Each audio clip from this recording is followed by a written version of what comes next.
सभी दर्शकों को नमस्कार। गत 24 तारीख को पूरे विकासखंड में नहीं पूरे उत्तराखंड राज्य में लोक संस्कृति दिवस के रूप में स्वर्गीय श्री इंद्रमणि बडोनी जी का जन्मदिन मनाया गया है और इस दिवस को लोक संस्कृति दिवस के रूप में मनाया गया है।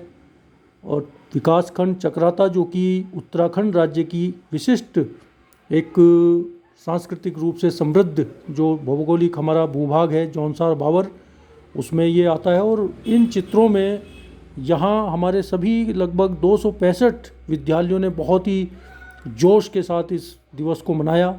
हमारे शिक्षकों और हमारे कम्युनिटी, हमारे अभिभावकों ने बढ़ चढ़कर सभी इसमें गतिविधियों में बहुत अच्छे तरीके से प्रतिभाग किया है। आप इन फ़ोटोओं में देख सकते हैं और इन फ़ोटो में जो आपको चीज़ें दिख रही होंगी, विशेष तरीके के परिधान, कुछ खान पान की वस्तुएं, कुछ नाच गाना कुछ होता हुआ, तो इन सभी के बारे में बात करने के लिए मेरे साथ हैं हमारे विकासखंड के अत्यंत कर्मठ और बहुमुखी प्रतिभा के धनी प्रधानाध्यापक श्री सुरेंद्र आर्यन जी, जो न सिर्फ एक शिक्षक हैं बल्कि एक घुमक्कड़ भी हैं, जो नए नए स्थानों का भ्रमण करते हैं और वहाँ की सांस्कृतिक और ऐतिहासिक उनकी जो पहचान है उसको खोजने के कार्य में लगे हैं। और इसके अतिरिक्त एक और यूनिक कार्य में आजकल ये जुटे हुए हैं कि जो हम जिन चीज़ों को कबाड़ या पुराना समझकर हम घरों में रखना नहीं चाह रहे, ये उस पुराने इस्तेमाल की हुई चीज़ें और जो आज विलुप्ति के कगार पर खड़ी हैं उनके संग्रह में भी जुटे हैं। और मुझे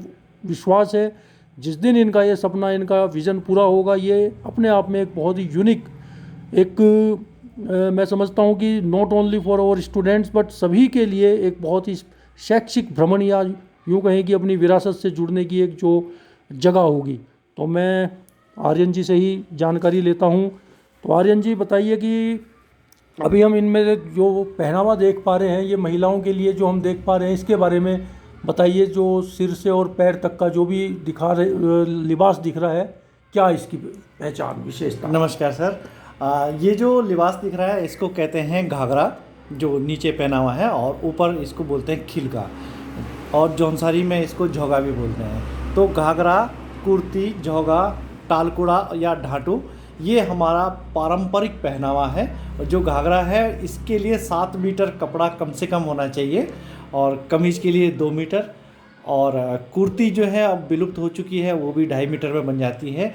और इसके अलावा एक बिल्कुल ही विलुप्त हो गया ऊन का होता था, उसको मेखला बोलते हैं, वो अब विलुप्त हो चुका है जी। और थोड़ा आर्यन जी ये धातु के बारे में मुझे बताइए। जैसे मैं तो प्लेन से हूँ और हमारे यहाँ पे जैसे लेडीज़ जो शादी के बाद मतलब सिर पे भाई पल्लू रख लेती हैं या चुन्नी रख लेती हैं, तो क्या ये उसी का हिस्सा है यहाँ भी कि धातु को क्या सिर्फ मैरिड लेडीज़ यूज़ करती हैं या अनमैरिड भी? तो इसके बारे में थोड़ा जानकारी।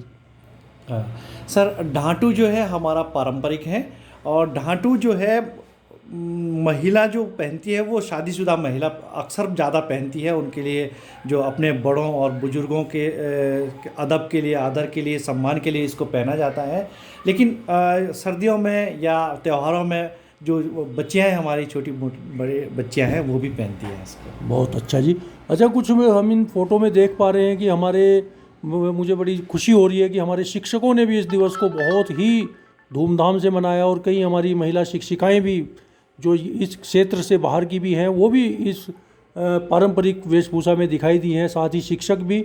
तो ये सफ़ेद रंग की एक जो जैकेट, जो लंबा कोट टाइप दिखाई दे रहा है, इसके बारे में थोड़ा बताइए। इसको क्या बोलते हैं, कैसे बनता है और क्या इसकी खास बात है? धन्यवाद सर।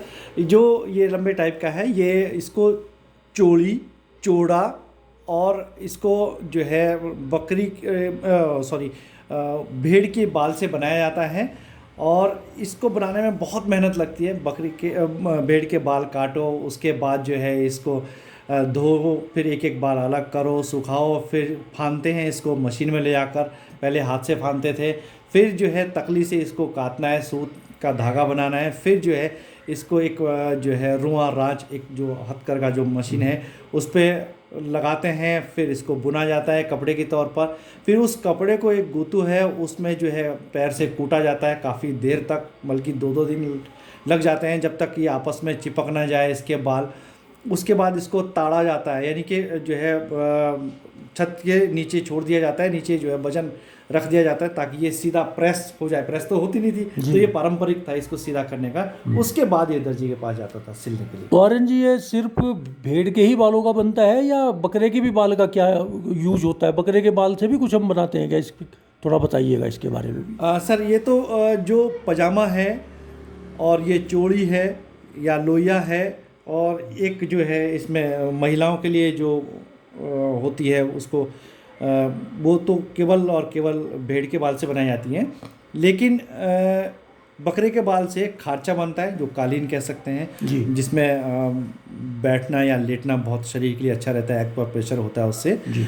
और बर्फ़ में चलने के लिए जो जूते होते हैं, जी जी जी, उसको खुरशा बोलते हैं, वो वाटरप्रूफ टाइप का ही बन जाता है। और बहुत देर बिकता तो है, पर बहुत देर में बिकता है, लेकिन वो जो है बर्फ़ में चलने के लिए वो फिसलता नहीं है, बहुत अच्छी उसकी पकड़ रहती है बर्फ़ में। तो वो बकरे के बाल के या बकरी के बाल के बनाया जाता है। तो अभी मेरे ख्याल से ये भी एक कला जो है विलुप्ति के कगार पे खड़ी है, क्योंकि आपने बताया है कि ये जो कपड़े हैं ये बनाने बहुत मुश्किल है, इनमें बहुत मेहनत है। तो शायद अब बहुत ही कम लोग बचे होंगे गांव-गांव में जो इस तरीके के काम को कर पा रहे होंगे। जी, बहुत कम लोग हैं, लेकिन अभी बचे हैं। ये कला जो है हमारे जो नवयुवक है वो नहीं सीखना चाह रहे हैं। कोशिश बुजुर्ग लोग कोशिश करते हैं कि आओ सीखो, लेकिन सीखना नहीं चाहते हैं। और सीखना इसलिए भी नहीं चाहते हैं कि उनको इसका दर भी उसके हिसाब से नहीं मिल पा रही है। इनको मेहनत ज़्यादा है और फिर उस हिसाब से उनकी जो है अर्निंग नहीं हो पा रही, इसलिए भी लोग जो है इससे छोड़कर अलग कर रहे हैं। अब हम परिधान के बाद बात करेंगे खान पीन की, क्योंकि हमारे इस दिवस को हमारे बहुत सारे विद्यालयों ने, आप देख पा रहे होंगे कि पारंपरिक खान पीन के भी फ़ोटो बहुत सारे भेजे हैं, जो कि उन्होंने बच्चों से मंगवाए थे और कुछ स्कूल में भी बनाने की कोशिश की होगी, ताकि बच्चे इन चीज़ों से जुड़े और जो बाहर के लोग भी हमारे आए हैं वहाँ पर अभिभावक, वो भी देख पाएँ कि इस समृद्ध जो है सांस्कृतिक जौनसार बावर के क्या क्या खान पीन है। तो थोड़ा खान पीन के बारे में बताइए आर्यन जी, क्या क्या मेन डिश हैं और क्या क्या किस किस अवसर पे बनती है और खाई जाती हैं? धन्यवाद सर। अभी मैं जो एक संग्रह कर रहा था खान पीन का, उसमें 57 आइटम मैं लिख चुका हूँ। इसके अलावा भी और हैं, जिसमें कोदवा, भात, सातू, छाछ, पीठी, खेंडा बाड़ी, सीड़े, पिनवे, ढींडके, लेमड़ो, ओस्को, कपरोड़ी, मसागड़ो भात, चिलड़े, कौणिक, घीजे, ढेंडके, और इसके बाद आता है शाकुड़ी, पोलिया, ताइये, उष्नेवड़े, इंडरा, उलवे, रोट, शेरवा, फौड़, लाड़ू, मौसों, चूरड़े, भरोटी रोटी और भरवा कोदवा, खोबड़े, पौणवे आदि बहुत सारी जो है। और इसमें जो बहुत कम लोग, अब लेमड़ी वगैरह, दौड़ेना वगैरह बहुत कम लोग खाते हैं। ये जो है विशेष अवसरों पर जो है बनते हैं हमारे, वो तो बाबर, औस्के और सीरा आज विशेष पर बनता है, और महिलाओं के लिए बाड़ी। बहुत बढ़िया। अच्छा, अभी ये खान पान पे बात करने के बाद हम अगले हमारे सेगमेंट में चलते हैं कि हमारे यहाँ पर जौनसार बावर क्षेत्र में बहुत ही, मतलब कि किसी भी हम कार्यक्रम करते हैं स्कूल में भी, तो एक हमारे बच्चों में बड़ा उत्साह रहता है नृत्य करने का। तो ये नृत्य के बारे में भी बताइएगा कि क्या क्या किस किस टाइप के नृत्य हैं, और इसके बारे में भी जानकारी हमारे दर्शकों को दीजिए, नृत्य के बारे में, हारुल के बारे में। हारुल हमारा पारंपरिक और जो है पौराणिक नृत्य है। इसको वीर गाथा पर ये गीत बनते हैं, और वीर गाथा के आधार पर ही इसका जो है नृत्य होता है। जो पहले लगता है उसके हाथ में डांगरा या तलवार रहती है, तो इस नृत्य को वो जो है बड़ी भांति निभाते हैं। इसके बाद आता है हमारा रासो, झैंता, तांदी के गीत, और उसके बाद आता है हमारे घर में अंदर जो है मुजरे के गाने। तो मुजरे के गाने जो है माघ के महीने में पूरे महीने भर चलते हैं, और मुझे खुशी है कि मुजरे के गाने जो शुरुआत होती है वो उस घर से होती है जिसके यहाँ कुछ अनिष्ट हुआ हो, जिसके यहाँ कुछ क्षति हुई हो या मृत्यु हुई हो, उसके घर से वो शुरुआत करते हैं। बहुत ही सुंदर बात ये आपने बताई कि भाई आप इस दुख की घड़ी में अकेले नहीं हो, और पूरी कम्युनिटी, पूरा समाज, पूरा गांव आपके साथ खड़ा है इस दुख में। तो ये एक बहुत ही बड़ा ही हमारे सामाजिक जो ताना बाना है यहाँ, प्यार और आपसी मेल जोल का, वो बहुत ही सुंदर आपने बात बताई। तो इसमें जैसे हम देख पा रहे हैं कि हमारे यहाँ पे वाद्य यंत्र भी बहुत तरीके के बजाए जाते हैं, क्योंकि आजकल तो हम डिपेंड हो गए हैं यूट्यूब और इन सब के और म्यूज़िक सिस्टम के। लेकिन पुराने समय में शायद ये कुछ ऐसी व्यवस्था हमारे पास गांव-गांव में थी कि अपना खुद ही गा लेते थे, खुद ही बजा देते थे। तो हम वाद्य यंत्र के बारे में आपसे जानना चाहेंगे, क्या क्या वाद्य यंत्र बेसिकली हमारे यहाँ पे हैं और बजाए जाते हैं। धन्यवाद सर। यहाँ का वाद्य यंत्र जो है ढोल, दमाऊ, रणसिंगा, हुड़की, ढाक, और इसके बाद जो है घर पे डांस के लिए यहाँ पर जो है थाली, गिलास, और जो दुमंजिले होते हैं हमारे घर, उसमें जो है लकड़ी की जो है फर्श होता है, तो उस पर भी एड़ी से एक थाप लगाई जाती है ठक ठक करके, जो एक बेस का काम करती है, और उसी के आधार पर जो है गाने के आधार पर वो ताल दी जाती है। तो ये पारंपरिक जो छोटी सी ढोलकी भी होती है, और हमारा जो रणसिंगा, करनाल, दुमाना आदि जो है हमारे वाद्य यंत्र है। और इसमें जो विलुप्त हो चुके हैं वो है बीमू, सारदी और बांसुरी और टेरोला, ये जो है हमारे। बहुत बढ़िया। अभी हमने खान पीन की बात कर ली है, और इस क्षेत्र की क्योंकि अधिष्ठाती जो देवता हैं इस पूरे जौनसार बावर के महासू देवता हैं, तो आइए हम अपने दर्शकों को आर्यन जी से उनके बारे में भी जानकारी देंगे कि महासू देवता उनका क्या जो यहाँ पर उत्पत्ति है और क्या उनकी महत्व है। जी आर्यन जी। सर, दंत कथा के आधार पर महासू देवता की उत्पत्ति जो है किरमेरी नाम के एक राक्षस कहा गया है, उसका वध करने के लिए महासू देवता का यहाँ अवतरण हुआ है। उनको लाया होना भाट जी द्वारा यहाँ लाया गया है। तत्पश्चात उनका जो है उन राक्षसों की समाप्ति के बाद में उन्होंने अपना राज्य स्थापित किया कि मैं शांटबिल में रहूँगा, मैं पाँचबिल में रहूँगा, मैं बावर में रहूँगा, मैं जौनसार में रहूँगा। चारों भाइयों ने अपना अपना जो है बंटवारा किया। अमूमन महासू देवता एक हैं, और उनके जो नाम है वो इस प्रकार से हैं। बड़े भाई को कहते हैं बाशिक देवता, उसके बाद बोठा देवता, उसके बाद आता है पवासी देवता, और उसके बाद आता है चालदा देवता।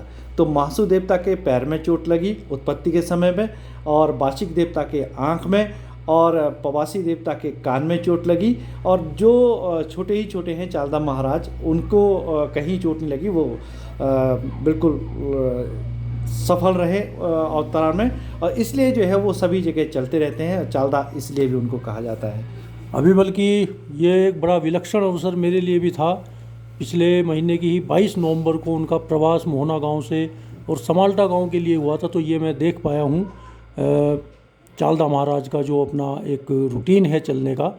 इसके बाद हम बात करते हैं आर्यन जी यहाँ के थोड़ा बहुत, जो हमारा ये पूरा हिस्सा 39 खत में बटा हुआ है, जौनसार और बावर। तो इसमें कौन सा इलाका हमारा जौनसार बोला जाता है, कौन सा बावर, और क्या इनमें सांस्कृतिक रूप से और कुछ अंतर है, कुछ थोड़ा ये भी बताइएगा हमारे दर्शकों को। धन्यवाद सर। सर, जैसे जौनसार और बावर है, ये भावर के आकार में आता है, तो इसलिए भावर बोल दिया इसको, बावर से बावर हो गया। और जमुना आर करके जो है जौनसार हो गया, ये बाद में इसका नाम। तो ये कालसी से शुरू होता है, और कथियान के छजाड़, हटाड़ और पट्यूड़ इसके जो है सबसे हाइट का स्थान है। यहाँ तक ये जो जौनसार बावर है। और दाएं में हम लेते हैं तो क्वानू आता है, अपने बाएं में लेते हैं तो लाखामंडल आता है। यहाँ पर जो है यमुना, टॉन्स और पब्बर नदियाँ हैं, इसकी प्रमुख नदियाँ हैं। और नदी के अलावा यहाँ पर अन्य छोटी छोटी नदियाँ भी हैं। और जो ये जो क्षेत्र है वो सांस्कृतिक विरासत में तो एक जैसा ही है, हमारे त्यौहार तो एक जैसे ही हैं, लेकिन चक्राता तक की बोली अलग है। चक्राता से कोटी कनासर में थोड़ा अंतर आता है, कोटी कनासर से दारागाड़ तक अंतर है, और दारागाड़ से जो चौसाल है इसकी बोली अलग है, और चौसाल से ऊपर जो हमारा शिलगांव खत आता है इसकी बोली अलग है। और हमारे जो अगर हम बैठे हैं अभी हमें जो टॉन्स नदी से जो पार को जो आता है वो देवघार आता है।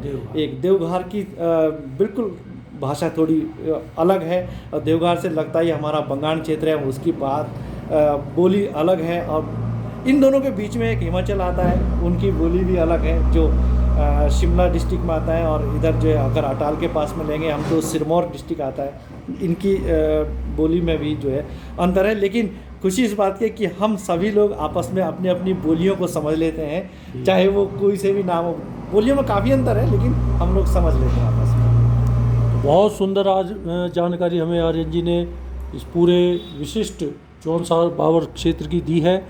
और जो हमारे दर्शक हैं, मुझे उम्मीद है कि वो फ़ोटो में भी देख पा रहे होंगे कि एक छोटी सी झलक है आपको इस अत्यंत समृद्ध क्षेत्र की, एक छोटी सी झलक आपको मिल रही है।